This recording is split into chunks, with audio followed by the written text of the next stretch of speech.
So welcome to Vedifile. The next topic is factors affecting the enzyme activity. तो क्या एक enzyme को बहुत सारे फैक्टर चेंज कर सकते हैं? यस, एक एंजाइम एक्टिविटी बहुत सारे फैक्टर्स के ऊपर डिपेंडेंट है. Enzyme activity of an enzyme can be affected by change in the conditions that can alter the tertiary structure of the enzymes. Enzymes are made up of protein. Protein has various structure. Tertiary structure is a protein folding. अगर कोई भी factor जो protein folding को affect करके जाएगा, उसकी active site को affect कर देगा, वो एंजाइम की एक्टिविटी को अफेक्ट कर देगा. किसी ने मेरे से पूछा हाई टेम्परेचर पे क्या होगा, मैं बोल के जाऊंगा हाई टेम्परेचर पे क्या प्रोटीन की टर्शियरी स्ट्रक्चर फोल्डेड रह पाएगा प्रोटीन, या फिर उसके सारे बॉन्ड्स ब्रेक होते जाएंगे. Obviously at high temperature protein की जो टर्शियरी स्ट्रक्चर है वो डीनेचर हो जाएगी. प्रोटीन का जो नेचुरल फॉर्म है वो लॉस्ट हो जाएगा. Protein become denature. So if protein become denatured, that means enzyme become denatured. Enzyme become denatured, so enzyme become non-functional. So they are no longer convert the substrate into product. So they become non-functional. उनका जो function है substrate को product में convert करने का वो नहीं हो पाएगा. नहीं हो पाएगा इसका मतलब एंजाइम्स अपना फंक्शन शो नहीं कर पाएंगे. क्यों नहीं कर पाएंगे?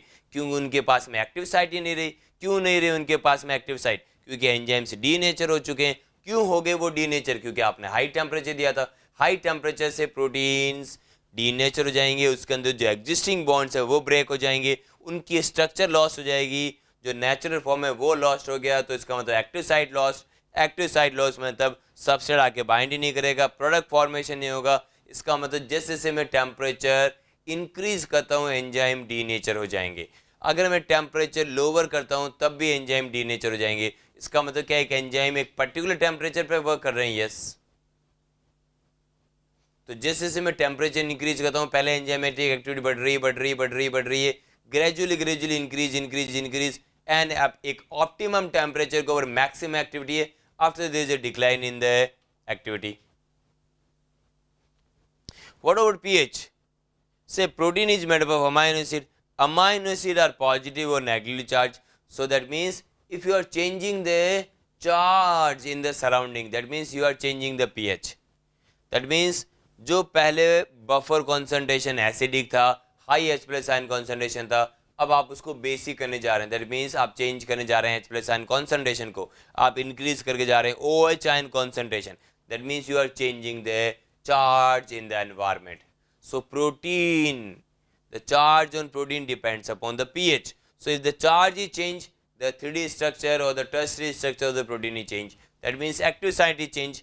Active site change हो जाएगा, सबस्ट्रेट जाके बाइंड नहीं करेगा. सबस्ट्रेट बाइंड नहीं करेगा, प्रोडक्ट फॉर्म नहीं होगा. प्रोडक्ट फॉर्म क्यों नहीं हुआ? क्योंकि सबस्ट्रेट बाइंड नहीं किया. सबस्ट्रेट क्यों नहीं बाइंड किया? क्योंकि एक्टिव साइट चेंज हो गई. एक्टिव साइट क्यों चेंज हो गई? क्योंकि एंजाइम्स के ऊपर चार्ज चेंज हो गया. चार्ज कैसे चेंज हो सकता है एंजाइम के ऊपर? Enzyme is made up of protein and protein is made up of amino acid and amino acid, the charge on amino acid depend upon pH. So if you change the pH, charge is change. Charge change होगा, active site change. Active site change, product नहीं बन पाएगा. So that means अगर मैं एक optimum pH के ऊपर काम करते हैं, yes. अगर मैं pH लो करता हूँ, enzyme denature. High pH increase करने से enzyme activity increase and then decrease. So that means activity decline both below and above the optimum value. Low temperature preserves the enzyme in a temporary inactive state, whereas high temperature it destroys the enzyme activity because protein are denatured by the heat. Concentration of substrate का कैसे करवाता है with enzyme activity? Means अगर हम temperature और pH को एक optimum level पे देखेंगे तो हमें activity maximum मिलेगी. अगर high करेंगे और low करेंगे, चाहे pH को करो चाहे temperature करो, activity exactly कम होती जाएगी. So that means enzyme work at particular temperature and particular pH. But what about if we increase the substrate concentration? Substrate concentration के साथ में enzymatic activity के ऊपर क्या फर्क पड़ेगा? जैसे जैसे हम substrate concentration बढ़ाएंगे, enzymatic activity increase होगी. The reaction rises at first. The reaction ultimately reaches a maximum velocity. That means V maximum. The reason is all enzymes are now binded with the substrate. तो सारे के सारे enzyme substrate के साथ binded है at very high substrate concentration. जब substrate concentration बहुत ज़्यादा है, right, that is almost infinite, very high substrate concentration. आप सोच भी नहीं सकते कि कोई भी एंजाइम फ्री होगा. सारे के सारे एंजाइम्स सबस्ट्रेट से बाइंडेड ही होंगे. ऑलमोस्ट ऑल एंजाइम्स और से all enzymes are bounded with the substrate. Free enzyme at very high substrate concentration के ऊपर फ्री एंजाइम के बारे में सोचना इम्पॉसिबल है. अगर मैं बोल के जा रहा हूँ substrate concentration is very high और आप मेरे को बोलते हैं कि नहीं सर बहुत सारे एंजाइम्स आर फ्री, तो that is a blunder. At very high substrate concentration, enzymes are bounded with substrate. So that means all enzymes are performing their functions. All are converting substrate into product with their maximum speed. आपको इससे ज़्यादा rate of product formation नहीं मिलेगा because all enzymes are performing their functions. कोई और enzymes है ही नहीं.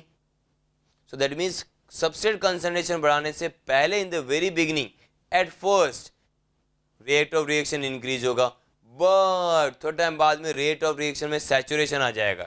There is no further increase in the V maximum, there is no further increase in the velocity. We are getting the V maximum. Why we are getting the V maximum? Because at this substrate concentration all enzymes are bounded. Not even a single enzyme is free. कोई भी free enzyme available नहीं है. इसका मतलब इससे ज़्यादा product formation आपको दिखाई नहीं देगा. ये मैक्सिमम रेट ऑफ कन्वर्जन है, इससे ज़्यादा प्रोडक्ट फॉर्मेशन नहीं हो सकता. जो पहले आपको जो रेट मिली थी इससे ज़्यादा रेट ऑफ प्रोडक्ट फॉर्मेशन हुआ है. अब और इंक्रीज करेंगे, there is no further increase in the rate of reaction. That is a maximum rate of reaction, that is a maximum velocity known as V maximum. This is because the enzymes molecules are normally. जब हमने ये reaction start की थी तो हमने starting में enzymes को एक लिमिटेड नंबर के अंदर रखा था. एंजाइम्स का नंबर बहुत ही कम रखते हैं in the very beginning, right, इस रिएक्शन को करने के लिए. एंड सबस्ट्रेट आप कंटिन्यूसली ऐड कर रहे हैं, that means enzyme become saturated.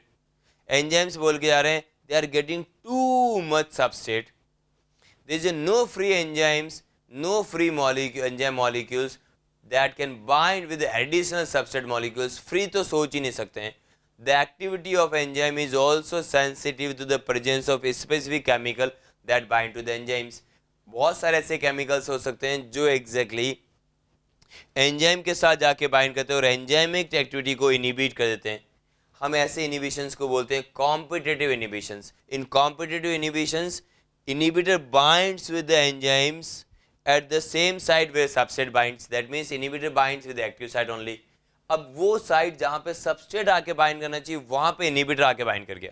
Substrate इंतजार कर रहा है कि वो एंजाइम से बाइंड करके प्रोडक्ट बनाएगा, but enzyme is no longer can binds with the substrate. Enzyme is already bounded with inhibitor. So that type of inhibition is known as competitive inhibitions. तो अगर हम इनहिबिटर ऐड करते हैं, right, अगर हम एक इनहिबिटर ऐड करते हैं जो क्लोजली रिजेम्बलेंस शो करता है, दैट इज सबस्ट्रेट की तरह लगता है, सबस्ट्रेट एनालॉग है, जिसका मॉलिक्यूलर स्ट्रक्चर और दैट इज जिसका geometry just like substrate, that binds with active site of the enzymes known as competitive inhibitor. Competitive inhibitor की जो स्ट्रक्चर है that is very close to the substrate. The inhibitor competes with the substrate for the substrate binding site, or that means active site. So inhibitor binds at the active site or at the substrate binding site. जहाँ पे substrate जाके bind करता है वहीं जाके bind करेगा और enzymatic activity को reduce कर देगा, जीरो कर देगा. So इसका मतलब pH के ऊपर dependent है enzymatic activity, temperature के ऊपर dependent है enzymatic activity, substrate concentration के ऊपर dependent है enzymatic activity, and आपका इनहिबिटर के ऊपर डिपेंडेंट है एंजाइमेटिक एक्टिविटी. कॉम्पिटिटिव इनहिबिशंस के ऊपर डिपेंडेंट है enzymatic activity. Say for example succinate dehydrogenase. Succinate dehydrogenase binds with succinate, but एक और मेरे पास मॉलिक्यूल है that is known as malonate. Malonate is very closely resemblance with the substrate known as succinate, right. अब malonate जाके bind कर रहा है, इसलिए exactly succinate dehydrogenase is not able to bind with succinate और सक्सिनिक एसिड. सो अगर वो succinate से बाइंड नहीं करेगा तो पूरी क्रेब साइकिल रुक जाएगी. So malonate binds and compete with succinate in order to binds with the enzyme, because both binds with the same site. तो अगर मेल्वोनेट जाके बाइंड कर जाएगा तो सक्सिनेट बाइंड नहीं करेगा, तो प्रोडक्ट फॉर्मेशन नहीं होगा. So you got this point. So that means the enzymatic activity can be altered or can be changed by the pH, change in the pH, change in the temperature, change in the substrate concentration, and change in the inhibitor concentration or in the presence of inhibitor. So I hope you got this video. Thank you very much.